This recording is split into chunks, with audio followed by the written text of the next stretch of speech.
chosen generation. We've been called for to show His excellence. All I require for life, God has given me. For I know who I am. I know who God says I am. What He says I am. Where He says I'm at. I know who I am. I know who God says I am. What He says I am. Where He says I'm at. I know who I am. Bonjour à toutes et tous. Alors, bienvenue sur ce live spécial leadership au féminin. Et aujourd'hui, c'est un honneur pour moi d'accueillir sur le fauteuil d'un esprit saint dans un corps sage, Sandrine Ramarson. Sandrine qui me fait vraiment un grand plaisir aujourd'hui. Vous allez comprendre pourquoi dans quelques minutes. Alors, j'accueille Sandrine avec vous. Bonjour Sandrine. Bonjour. Alors, bienvenue Sandrine. C'est vraiment une grande joie pour moi que tu aies accepté mon invitation à cette interview en 10 questions. Alors, pour des raisons techniques, cette interview a lieu aujourd'hui, donc le vendredi, je crois qu'on est le 29 janvier. Oui. Il sera diffusé mardi pour les auditeurs de LinkedIn, Facebook et YouTube également. Voilà, parce qu'aujourd'hui, Sandrine, tu es à Madagascar. Tu es basée sur Antananarivo. Oui. Alors, j'espère vraiment qu'on n'aura pas de soucis techniques pendant les prochaines minutes de cette interview.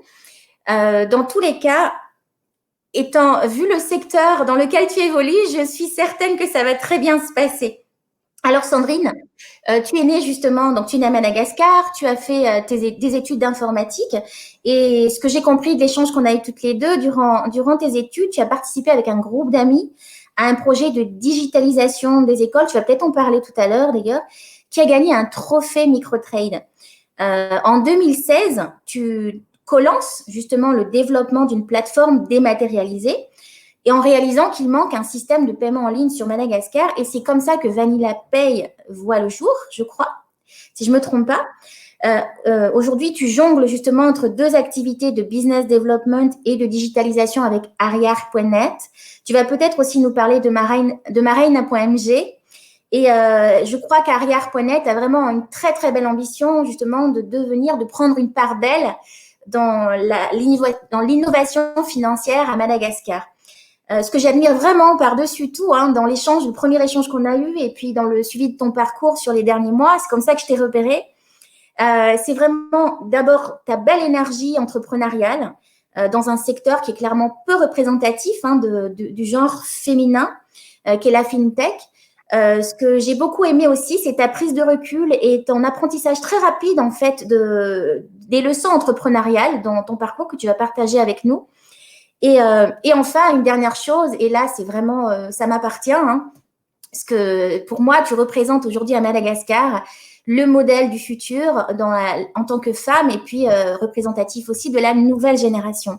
Donc, je te remercie encore une fois d'avoir accepté mon invitation. Merci à toi de m'avoir invitée et pour ces mots très touchants d'ailleurs. Là, je n'ai jamais vu quelqu'un qui connaisse autant mon parcours. Ça me touche vraiment beaucoup. C'est un grand plaisir pour moi d'être ici aujourd'hui. Alors, on va commencer directement par la première question. Oui. Ok, ça marche. Alors, justement, pour ceux qui ne te connaissent pas encore et qui te découvrent, est-ce que tu pourrais te présenter en quelques mots? Que dire de plus que ce que tu as déjà dit? Je suis Sandrine Ramarson, d'origine malgache, et j'ai en fait 23 ans.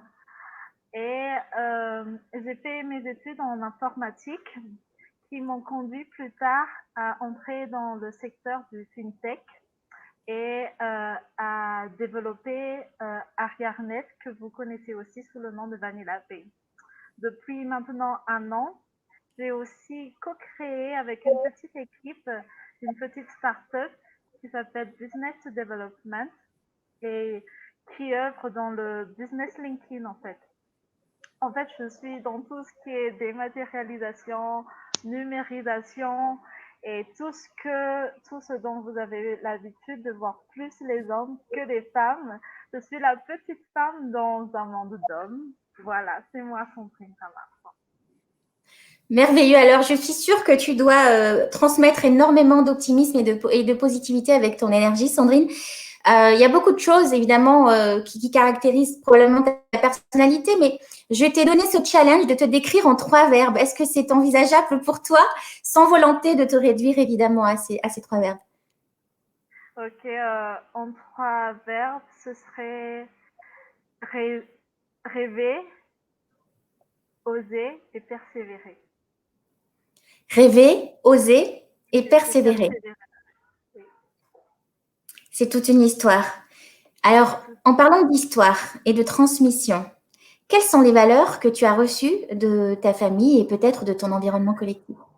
Ah oui, cette question, elle me tient particulièrement à cœur parce que c'est ce qui fait de moi ce que je suis. En fait, les valeurs, c'est tout d'abord à Madagascar, mais surtout dans ma famille, la principale valeur, c'est la famille. La famille avant tout, ne jamais oublier d'où tu viens et comment tu es arrivé là, parce qu'on n'est pas arrivé là par hasard. Et deuxièmement, ce serait l'honnêteté. Euh, Tout ce que tu as, gagne-le en étant honnête. Parce que si tu gagnes quelque chose en volant, en arnaquant ou tout ce genre de choses, tu perdras ça aussi facilement. Et troisièmement, on m'a appris que certes, l'argent est utile dans la vie, mais ne jamais lui accorder trop d'importance. Car avant l'argent, il y a, comme je l'ai dit, la famille, la santé et toutes ces autres valeurs qui sont vraiment importantes. Waouh! Alors, ça me touche énormément ce que tu partages. Je ne sais pas si vous, voilà, qui nous écouterez plus tard, ça vous touche, mais c'est très puissant le message que tu passes et d'autant plus dans un secteur, dans un environnement aussi insécurisant dans lequel on vit aujourd'hui. Merci de ton partage sur tes valeurs qui sont donc la famille, l'honnêteté, donc la transparence et puis de rappeler finalement que c'est pas l'argent ne fait pas tout en fait, même si ça reste évidemment ça peut être aussi, ça peut contribuer au bonheur. Voilà, on va pas lui retirer ça. Euh, En parlant alors ça faisait pas forcément partie des questions, donc je vais te surprendre un peu peut-être. Aujourd'hui, à travers la transmission familiale, qu'est-ce qui caractérise justement essentiellement ton père au niveau de tes valeurs et puis de ta mère, si c'est possible de le partager? Ok. Alors, mon père, c'est quelqu'un qui a toujours été très fier de ce qu'il est. Il est d'une famille assez modeste, dont la mère a dû élever une dizaine d'enfants seuls, quand même. C'est très important pour moi de partager ça parce que ça vient surtout de ça, cette idée d'entrepreneuriat. Une femme qui élève seule tous ses enfants et qui doit trouver les moyens pour, même si elle n'a pas pu faire aller à l'école ou des choses comme ça.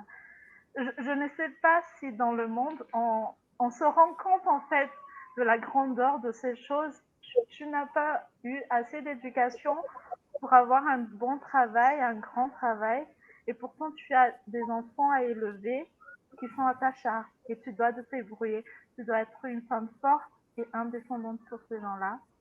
Et mon père me parlait beaucoup de sa mère, de son enfance, de tout ce qu'il a vécu, de comment à l'époque il devait aller marcher à pied pour aller à l'école, de comment la vie n'était pas forcément facile, mais que quand on veut, on peut. Et une chose qu'il m'avait toujours dit, c'était apprends, apprends. Moi, je n'ai pas beaucoup de choses à te donner, mais je vais t'apprendre les choses. Je vais faire en sorte que tu ailles loin dans tes études et ainsi, des fois, que tu n'aurais peur de rien dans le futur. Et ça, c'est vraiment quelque chose qui m'a mené loin et, et qui m'a mené là aujourd'hui. Et quant à ma mère, eh bien, c'est une femme aussi très forte et très indépendante. Dès ma tendre enfance, en fait, elle m'a appris à vraiment être indépendante.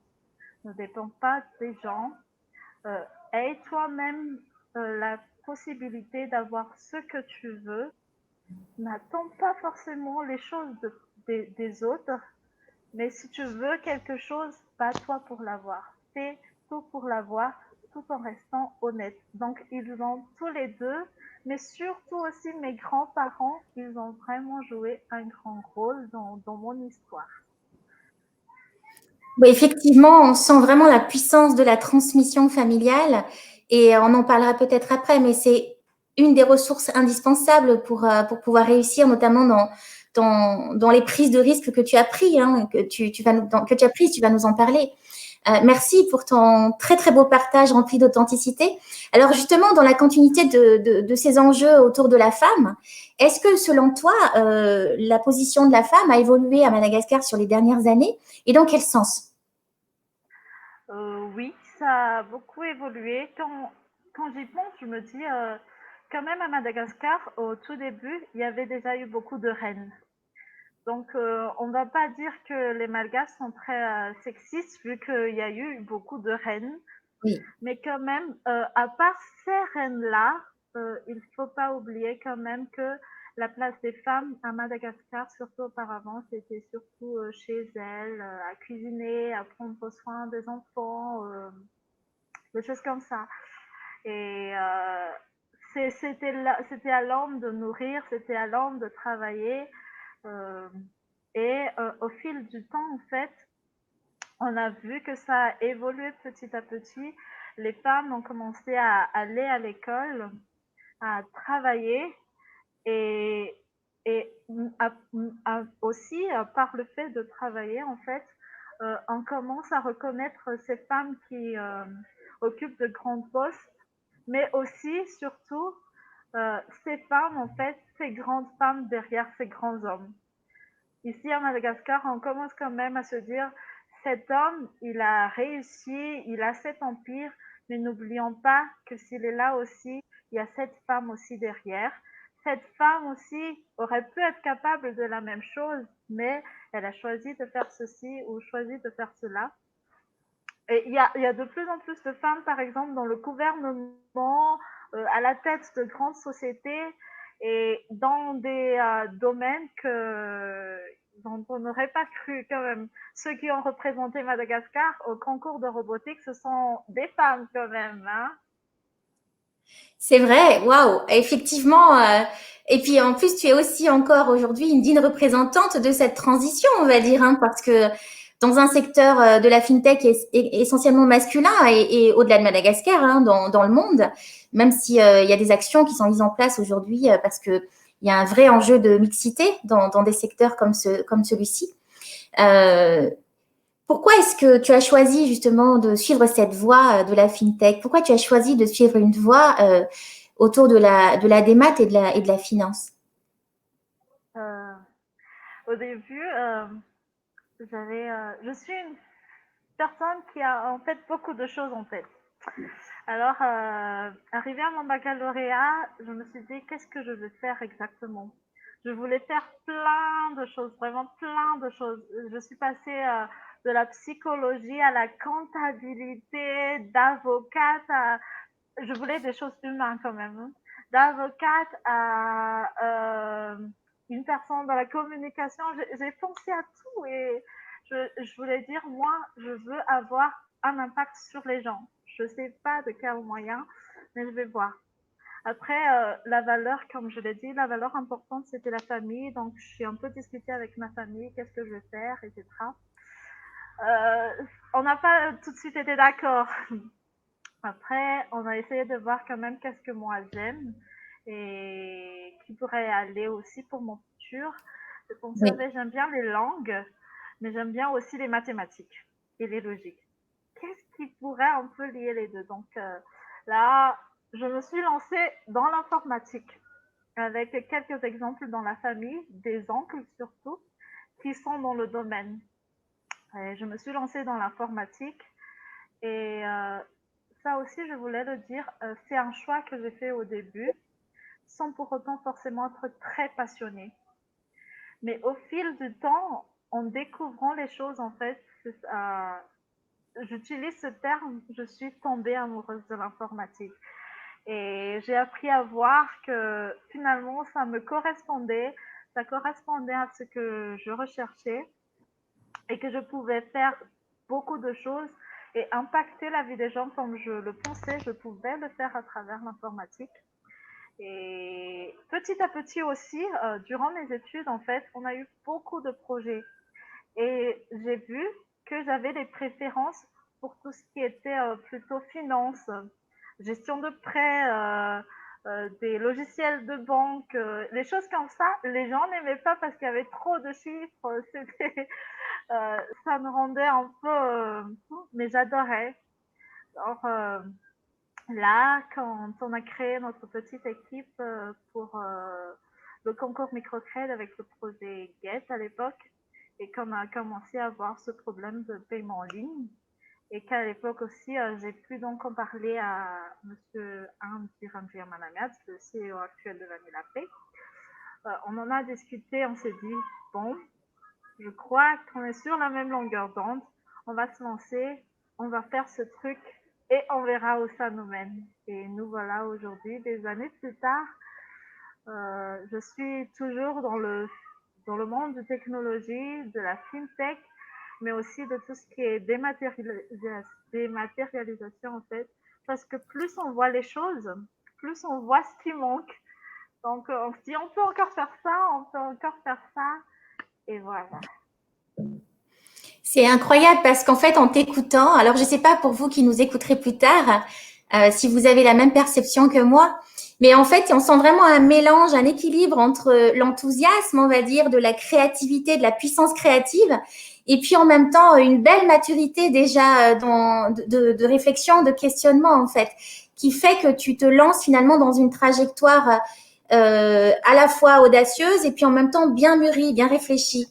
Et vraiment, c'est ce qui ressort quand je t'écoute. Et c'est vraiment, je te souhaite une très, très belle, de belles réussites, en tout cas, dans ce projet, dans ce que tu entreprends aujourd'hui. Et puis dans les prochains, parce que je crois que c'est pas terminé du tout pour toi. J'ai l'impression que tu as une très, très belle puissance créative qui est là et qui se sent vraiment dans ton discours. En partageant justement ta aventure entrepreneuriale, parce que tu as aussi aujourd'hui des entrepreneurs et des entrepreneurs au féminin qui nous écoutent depuis Madagascar, depuis l'océan Indien et puis de partout en fait dans la francophonie. Qu'est-ce que tu pourrais partager comme aventure entrepreneuriale, comme temps fort, on va dire, à nos auditeurs? Il y a peu, en fait, puisque Marina.mg est une petite start-up, donc là, je suis encore polyvalente. Je suis à la fois manager, mais aussi un peu commerciale et un peu de tout. Et je suis allée faire une prospection. Et chez le client, c'était une grande entreprise. J'étais là, j'avais expliqué le projet. Donc voilà. Et la personne en face de moi, le monsieur, il m'a dit, mais c'est un projet très, très, très intéressant. Vraiment, c'est un très bon projet. Dites-moi, c'est qui le Vaza derrière cette idée? Pour ceux qui nous écoutent, en fait, Vaza, au Madagascar, ça veut dire l'étranger. Donc, j'étais là. Au début, je me suis déjà présentée en tant que CEO de l'entreprise, mais quand même, la personne m'a demandé c'est qui l'étranger derrière cette idée. Je lui ai dit vous pouvez répéter votre question. Il m'a dit oui, c'est qui le grand homme, l'étranger derrière un tel grand projet? J'ai dit non, il n'y a pas d'étranger déjà. Nous sommes tous des malgaches et en plus, nous sommes tous des jeunes. Il a dit c'est vrai ça, c'est possible? Je vous crois pas. Et moi je dis et si pourtant si c'est vrai, euh, je suis l'une des plus vieilles même de l'entreprise en ce moment. On est tous des jeunes et on est tous malgaches. Et c'est possible. Je n'aime pas ce stéréotype comme quoi si on a de grandes idées, si on a même une idée, c'est qu'il y a forcément quelqu'un d'étranger derrière. C'est triste en fait que toi-même malgache, tu ne crois pas en tes compatriotes. Et ça, c'est quelque chose qu'on vit beaucoup ici à Madagascar dans le domaine de l'entrepreneuriat. Quand on soumissionne, par exemple, pour un appel d'offres ou des choses dans du genre, les étrangers seront toujours privilégiés. C'est un peu triste. Ah, c'est fort ce que tu partages parce que mais je crois que ça se passe de mots. Je crois que tu as tout dit. Et je laisse ce message, je laisse les gens qui nous écoutent intégrer ce message qui est très, très puissant. Et simplement de rappeler qu'on on a notre pouvoir d'agir, on est capable de bousculer les codes, on est capable de casser des schémas et de changer des mentalités. Et ça ne peut se faire que par des actions individuelles à notre échelle, jusqu'à ce qu'à un moment donné, les statistiques soient en notre faveur de l'autre côté, tout simplement. Ok, tu le représentes très très bien. Alors justement, par rapport à alors ce que tu décris comme anecdote qui est forte, hein, le message est fort. Il y a évidemment l'entrepreneuriat malgache, hein, national, mais aussi l'entrepreneuriat au féminin, parce que clairement, jeune génération femmes qui débarquent avec un projet comme le tien, j'imagine qu'effectivement, tu dois pas mal bousculer. Et ce que tu nous décris, c'est malheureusement, une majorité encore d'esprit hein, qui pense ça. Mais on va bousculer tout ça. Quels sont, selon toi, les challenges et les perspectives positives de l'entrepreneuriat féminin? Tu en as partagé un peu tout à l'heure en disant qu'il y a eu des changements, qu'au gouvernement, il y a des femmes, qu'il y a des femmes qui sont à la tête d'entreprise. Est-ce que tu pourrais aller un peu plus loin dans cette réponse? Ok, alors pour les challenges, c'est surtout donc ce fait que les femmes ici, bien que il y a vraiment beaucoup de femmes entrepreneurs et qui sont à la tête de grandes entreprises à Madagascar, bizarrement, jusqu'à maintenant, on reste toujours ébahi quand on voit ces femmes. Parfois, c'est positif, parfois, ça ne l'est pas forcément. Mais on commence à comprendre, en fait, la valeur des femmes dans une entreprise. Par exemple, on se dit, mais en fait, si on n'est que des groupes d'hommes, il faudrait quand même rechercher une femme parce que sinon, il nous manquerait cette petite touche de ceci ou de cela. Mais en fait, si c'était une femme à la tête, euh, elle penserait de manière un peu plus comme ceci ou comme cela. Et je suis contente en fait de voir que petit à petit, on comprend l'importance des femmes dans un projet, dans l'entreprise. Et c'est pour cela, je crois aussi que je remercie quand même tous ceux qui montrent l'exemple en se disant on va commencer à faire de la parité hommes et femmes dans les entreprises, quelque chose de vraiment important. Tous ceux qui, dans les concours, se fait des groupes spéciales femmes pour montrer quand même qu'elles valent quelque chose. Et les perspectives, j'espère vraiment qu'à un moment donné, il y aura vraiment une égalité dans le sens où, pas seulement par rapport aux femmes, qu'on soit homme ou femme, on soit respecté pour ce que l'on est, pour nos capacités, mais aussi qu'on soit jeune ou pas jeune, on respecte quand même ce que l'on est. C'est pas une question en fait d'homme ou de femme, bien que ce soit plus difficile pour les femmes et pour les jeunes. Je tiens toujours à préciser ça pour les jeunes aussi. Mais j'espère qu'un jour on comprendra que l'expérience c'est pas forcément l'âge qu'on a, que la capacité c'est pas seulement notre sexe, mais que tout le monde peut faire des choses incroyables. C'est vraiment effectivement au-delà des apparences. En fait, c'est une question. Ton message, il est très inclusif au niveau de toutes les générations. Et c'est une question de compétence, en fait. C'est ça que j'entends dans ton message. Et simplement de compétence.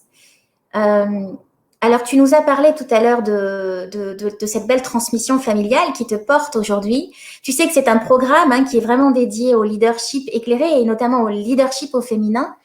Est-ce que, au-delà de cette belle transmission familiale, il y a des leaders qui t'inspirent au quotidien, Sandrine? Oui, c'est une deuxième famille même quand même. c'est vraiment important pour moi l'entourage quand même.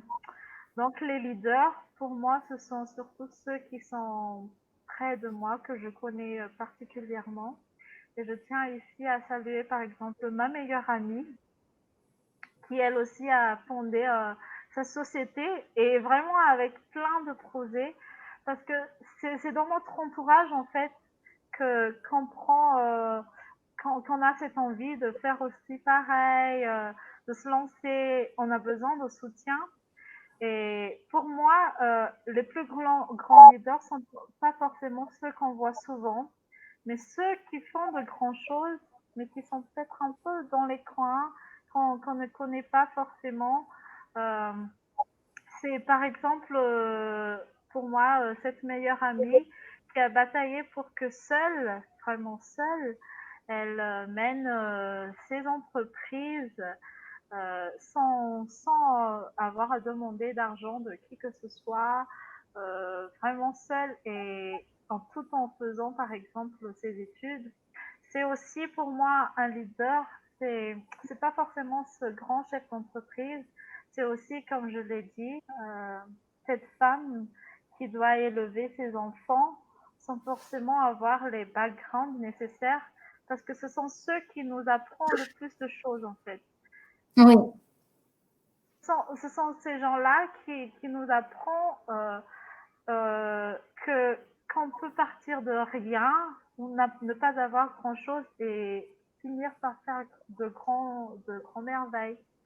Justement, il y a peu, on m'avait demandé de parler un peu de Madagascar et on m'a demandé pourquoi Madagascar ou les Malgaches sont inspirants pour moi. Et moi, je me dis, moi, ce qui m'inspire le plus à Madagascar et par rapport aux Malagasy, c'est plutôt le fait que eux, ils se battent pour avoir cet avenir qu'ils veulent. Ils se disent pas, moi, ici, on n'a pas de toit, on n'a pas de maison, et donc j'ai rien, je peux rien faire. Ils, ils utilisent le système D en rien, ils recyclent, ils vendent, ils sont heureux de ce qu'ils ont et ils apprennent sans forcément aller à l'école. Leur école, c'est la vie. Et pour moi, ce sont eux les exemples, ce sont eux qu'on doit regarder surtout. Tu es très, très, très inspirante. Je te remercie, Sandrine, pour ton message rempli d'humilité et puis de beauté partout. Finalement, on voit la beauté partout quand on t'écoute. Et de se rappeler que tout est possible. Est-ce que tu as alors tu parles de modélisation, c'est vrai que c'est très important cette modélisation, notamment de ton entourage que tu partages. Est-ce qu'il y a une qualité, si je peux me permettre cette question, est-ce qu'il y a une qualité que tu aimerais développer chez toi en matière de leadership, sachant que tu présentes déjà de très très très belles qualités en tant que leader? Merci. Oui. Je vais surprendre beaucoup, mais la qualité que moi je voudrais développer, c'est d'oser. Vous allez me dire, mais toi, tu as déjà beaucoup osé dans la vie de mener des chemins.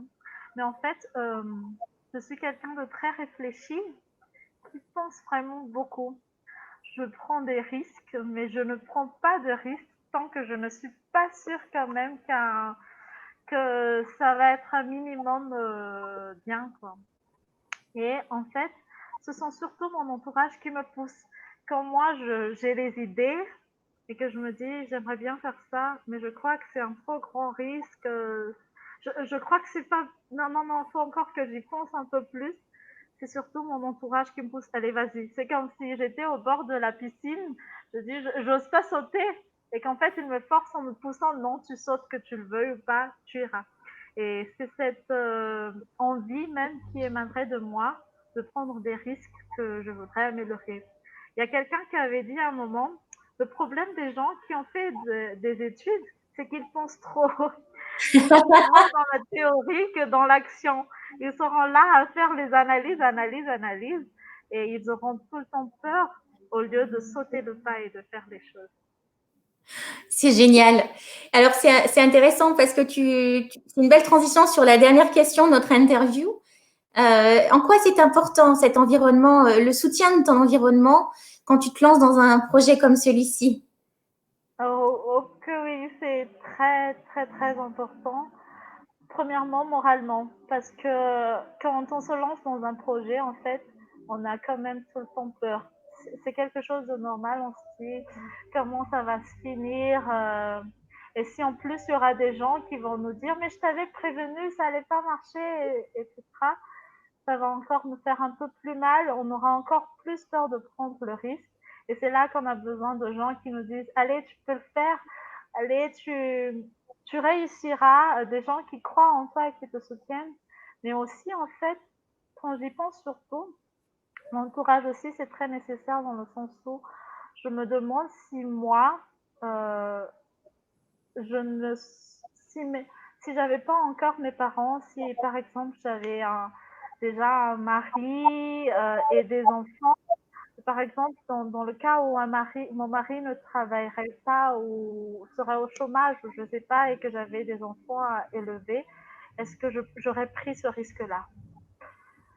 Et je me dis en fait justement que c'est justement en fait quand on est jeune qu'il faudrait se lancer et prendre des risques parce qu'après c'est trop risqué justement de se dire qu'il y a des gens qui dépendent de toi et, et qui, si tu échoues, bah, il n'y aura pas que toi. Si tu réussis, ce serait bien. Et donc, euh, je me dis, l'entourage, c'est vraiment important, l'environnement dans lequel on est. Et, et je suis chanceuse, moi, d'avoir été dans cet environnement-là. Et je remercie tout d'ailleurs mon entourage qui ne cesse de me pousser à encore aller plus loin, plus loin, plus loin encore, quoi qu'il en soit. Alors, ce sont des paroles remplies de sagesse hein, que tu partages. Merci Sandrine. Alors, si je peux rebondir sur ce que tu exprimes, quand tu as la fibre entrepreneuriale, quand tu as la fibre, quand tu as cette... quand tu as commencé à prendre des risques, à te lancer dans l'innovation et dans de partir d'une page blanche, je peux te dire pour l'expérimenter au quotidien que à tout âge tu peux le faire. Et évidemment, ça me parle quand tu exprimes ce doute de prendre des responsabilités supplémentaires quand tu te lances dans l'entrepreneuriat avec des enfants. Ça a été mon cas de me lancer dans l'entrepreneuriat avec des enfants, de jeunes enfants, seuls en plus, en maman, en solo entrepreneur. Tu vois, ce bord de piscine que tu as exprimé tout à l'heure, et ben, je l'ai ressenti. Je l'ai ressenti très, très fortement, ce vertige en disant t'y vas ou t'y vas pas. Passé 35 ans, du coup, hein, quasiment 38, quand je me suis lancée dedans. Et je me dis, eh ben oui, là aussi, l'importance de ton environnement, elle est primordiale.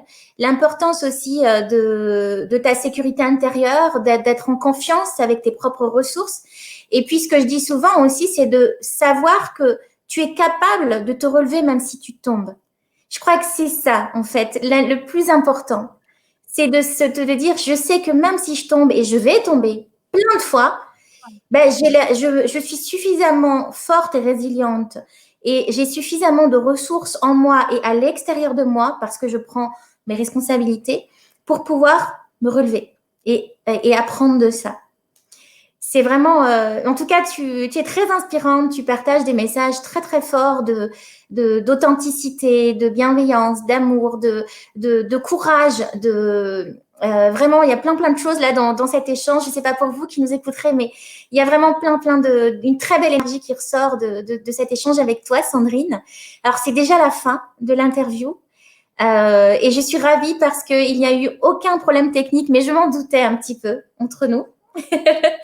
Je te remercie encore en tout cas pour vraiment pour l'honneur que tu me fais et je te laisse clôturer ce live pour nos auditeurs.